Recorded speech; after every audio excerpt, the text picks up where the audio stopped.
Hello. അപ്പോൾ നമ്മളുടെ ഇന്നത്തെ യാത്ര ഒരു ചോദ്യത്തിനുള്ള ഉത്തരവായിട്ടാണ്. ഒരു വയസ്സായിട്ടും കുഞ്ഞു ബേബിക്ക് എന്താ കാത് കുത്താത്തതെന്ന് ഒരുപാട് പേര് ചോദിച്ചിരുന്നു. ഫസ്റ്റ് ഓഫ് ഓൾ അവൾ ജനിച്ചിട്ട് 9 ദിവസം ഉള്ളപ്പോഴാണ് ഉള്ള പപ്പ പോയത്. അതിനുശേഷം ഇപ്പോഴാണ് വന്നത്. അപ്പോൾ പപ്പ വന്നിട്ടേ കാത് കുത്തുള്ളൂ എന്ന് നമ്മൾ ഫിക്സ് ചെയ്തിട്ടുണ്ടായിരുന്നു.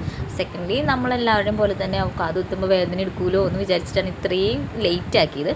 അതിനുശേഷം നമ്മൾ ഇൻസ്റ്റാഗ്രാമിൽ സ്ക്രോൾ ചെയ്തുകൊണ്ടിരിക്കുന്ന സമയത്താണ് ടോണിക്സ് ക്ലിനിക്ക് കാണുന്നത്. വേദനയില്ലാതെ ഇയർ പിയേഴ്സ് ചെയ്യുന്നുള്ള കുറേ കുഞ്ഞുമക്കളുടെ വീഡിയോസ് അതിൽ കണ്ടിരുന്നു. അപ്പോൾ നമ്മളും വിചാരിച്ചിരുന്നു എന്തായാലും പപ്പ വരുമ്പോഴത്തേനും നമുക്ക് അവിടെ പോയിട്ട് കാത് കുത്തണമെന്ന്. അങ്ങനെ നമ്മൾ അവരെ വിളിച്ച് ബുക്ക് ചെയ്ത ദിവസമാണെന്ന് 12:30 നമുക്ക് അപ്പോയിൻമെൻറ്റ്.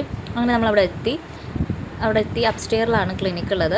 അതിനുശേഷം ഡോക്ടറെ കാണണം. ഒരു 300 റുപ്പീസാണ് കൺസൾട്ടേഷൻ ഫീ വരുന്നത്. അതിനുശേഷം ഡോക്ടറെ കണ്ടപ്പോൾ പ്രൊസീജിയറൊക്കെ നമുക്ക് എക്സ്പ്ലെയിൻ ചെയ്ത് തന്നു. 2 കാതിലും ക്രീം തേക്കും. അതായത് ഒരു അനസ്തെറ്റിക് ഏജൻ്റാണത്.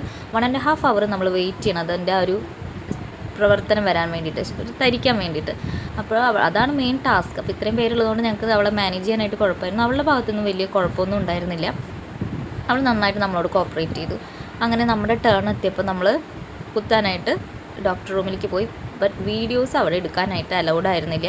അതുകൊണ്ട് നമുക്ക് വീഡിയോ ഒന്നും എടുക്കാൻ പറ്റിയില്ല. പക്ഷേ ട്രസ്റ്റ് മീ ഗൈസ്, ഒരു വേദനയില്ല. കുത്തിയത് അവളും അറിഞ്ഞില്ല, ഞങ്ങളും അറിഞ്ഞില്ല. അപ്പോൾ നമ്മളിത് എല്ലാവർക്കും റെക്കമെൻഡ് ചെയ്യുന്നുണ്ട്. ഇതിൻ്റെ ഫീ വരുന്നത് 1500 ആണ്.